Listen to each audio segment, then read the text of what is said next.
এটা বানিয়েছিলাম নাস্তার জন্য, তো ভাবলাম না, খাবারটা তো খুবই টেস্ট হয়েছে, তো এটাই আমি আজকে আপলোড করে দেব।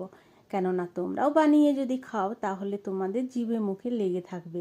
এই জন্যে দেখো, সুন্দর করে আলুগুলো আর এই সয়াবিন একসাথে ভেজে নিচ্ছি।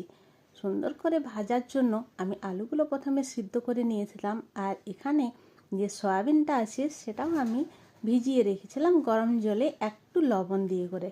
তারপরে সুন্দর করে এই দুটোকে বেশ সুন্দর করে নাড়াচাড়া করে আর ভেজে নিচ্ছি। ঘরের যে সকল মশলা থাকে সেই মশলা দিয়েই এই রান্নাটা হবে। সাধারণ মশলা পেঁয়াজ রসুন যদি কেউ খাও, আর যদি না খাও পেঁয়াজ রসুন, তাকে একটু হিং দিয়ে দেবে।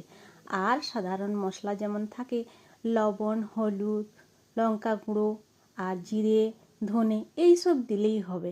তারপরে সুন্দর করে একটু কষে নিতে হবে। যখন কষাটা হয়ে যাবে তারপরে এখানে গরম করে যে আমি ঘুগনিটি বানিয়েছিলাম, সিদ্ধ করে রেখেছিলাম, সেই ঘুগনিটা এখানে দিয়ে দিলাম। এই ঘুগনিটার মধ্যে কিন্তু হালকা লবণ দিয়েছিল, তাই লবণ আমি কম করেই দিয়েছি। আর একটু ফুটে উঠলে নামিয়ে দিলেই হবে। যদি তোমাদের কাছে ধনেপাতা থাকে তো দেবে, আমার কাছে কিন্তু ছিল না। তবু কিন্তু এই সবজিটা অনেক টেস্ট হয়েছিল।